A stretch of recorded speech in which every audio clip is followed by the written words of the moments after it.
Let's learn about classes and take our first step toward object-oriented programming. Hello everyone, this is Ali Reza. Welcome to the Mentor Code Lab. Today we will learn about object-oriented programming in Java, and from now on and forward for more than few episodes, we will learn about the basic implementation of object-oriented programming. However, back in early days of this channel, I had a theoretical video about the theoretic concept of object-oriented programming. Please go back and watch that video first and then come back to this video and continue. Remember, if you are a dedicated Java programmer or if you are a Minecraft mod developer, your whole life is about object-oriented programming. Without understanding the OOP, object-oriented programming, you won't go that far. If you recall, we explained this part of this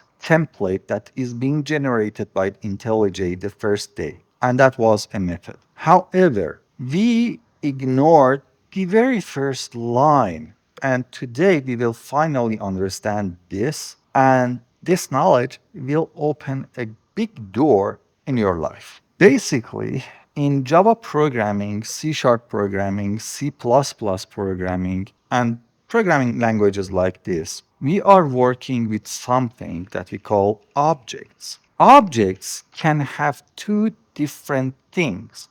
The first thing they have is attributes, and the other one is methods. Let's go with a theoretic example. A car has attributes like its weight, its color, its model, its brand, etc. And again, a car has methods. For example, acceleration, brake, drive, and I don't know, engine start. These are functions, functionalities being abstracted inside method calls. However, there are things that are not method and they are parameters that identify this car. Those are attributes. In Java, same thing happens. Every object in Java has some parameters that are attributes and some functionality that is written in methods. However, a collection of these methods and attributes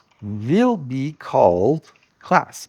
Remember, we call it a class because an object, in few minutes later you will understand, has a very dedicated meaning. A collection of methods and attributes will become a class. Right now, if you look, we have a public class. We call it main, so this is the name, this is the identifier that we gave to this class.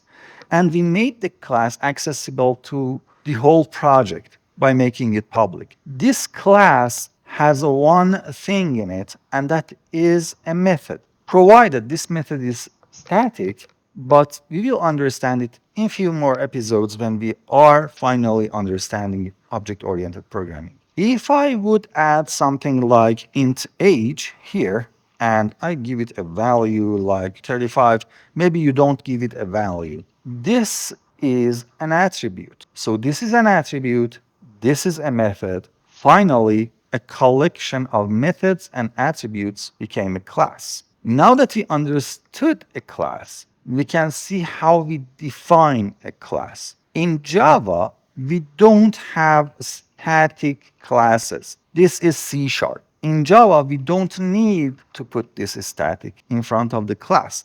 Instead, any method that needs to be static is identified correspondingly. The easiest way to understand a class is to make our own class, because from now on, we will work with that. Let's say that we want a Java class and we call it human. A human, regardless of gender, has some attributes. For example, int age or string name, birth date. Let's put it as a string. We have a better way of handling date, time inside Java, but for time being, let's say that we store it as a string. We have some functionality. For example, every now and then, this human maybe gets some damage. We call it damage. And this damage has some certain amount, so int amount. Right now,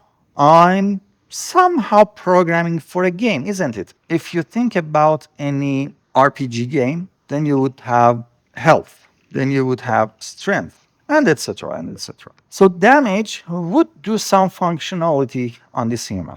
Again, if we are talking about RPG games, we can heal ourselves on a special amount with different reasons. And finally, a character game can die. This is a class that we wrote containing some attributes and some methods for an RPG game, for example. However, now we want to use it. How we can use that class? This is where the meaning of object in object oriented programming becomes obvious. We want a copy of this human being kept in memory that consists of some values. For example, we can say we want a copy of this human and we call it Joe equals to. Now we say we want a new human. This is the class.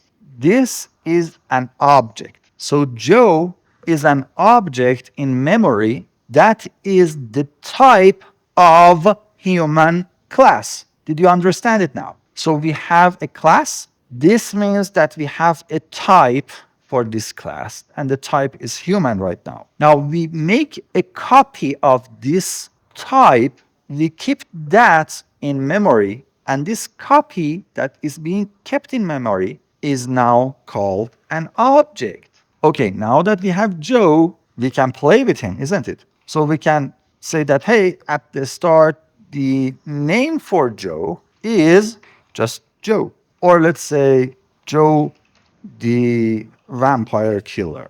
This is his name in the game. The age, Joe, let's say that is 37. Why not? He should have a health, and it's 100, for example, at the start. What else did we have? Strength. Okay, no worries. This would be 200. Oh, let's ignore the birthday. Okay, this is Joe. We want to have another human. We call this human Alice. Why not? So this is again a new human. We can give Alice some attributes. So Alice's name is Alice the Wanderer. Let's give her an age of 24. She's totally healthy, but she's not that powerful in strength. So, for example, 80. And now what did we do is that we created two different objects of type human. And this is how we can actually access our objects. For example, if we want to print out the health of Joe, that's it. This is an object in memory that has some attributes, or sometimes we call it properties. They have a little bit difference in the concept of programming. We will get there later. But in reality, they are talking about same thing, some different attributes on an object that is retrievable.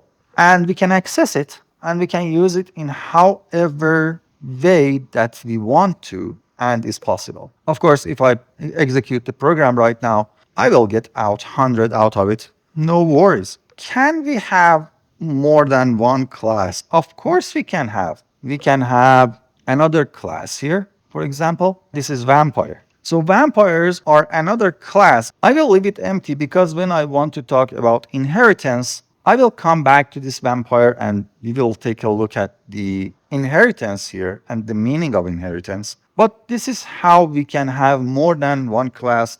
Actually, in reality, we can have as many classes as we want, infinite number. As much as the program needs, we can create different classes, give them different attributes, different methods. A good practice is to keep classes modular. Means that if something critical, if something special has to happen in one type of object, put it inside its own class. If it can do something extra related to not being himself, keep it outside of that class as much as possible and inside another dedicated class for the collection of mumbo jumbo there. This is a good practice. Now, of course, in this video, we took a look at how we can create our own attributes inside the class and how we can assign it outside of the class or how we can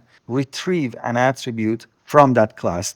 The methods, well, we talked about methods for a long time. So, of course, you already know that if Alice is damaged, I can call the health and give her like 5 health, saying that, hey, Alice, you are not healthy. Now get 5 health from this health package and heal yourself. Now take a look. It says method call expected because this was not correct. What did I call it? Heal. So I can call the method heal on Alice and say, hey, heal yourself with 5 points of health, basically. This is the method call on any object and any class. In the next videos, we will come back and talk about how we can do this for every human. For example, for every human, we want the health to be 100. So we don't have to put it over and over and over. Then we will talk about this static keyword here. We will take a look at more advanced conditions for a single object, like if a method should have an object or objects inside other objects, basically, some classes inside other classes. Finally, we will get ready for moving forward deeper and deeper inside object-oriented programming. If you like these videos, please subscribe to the channel, hit the like button, and turn on that bell so that when I publish a new video, you will get informed. Have fun, everyone. Bye.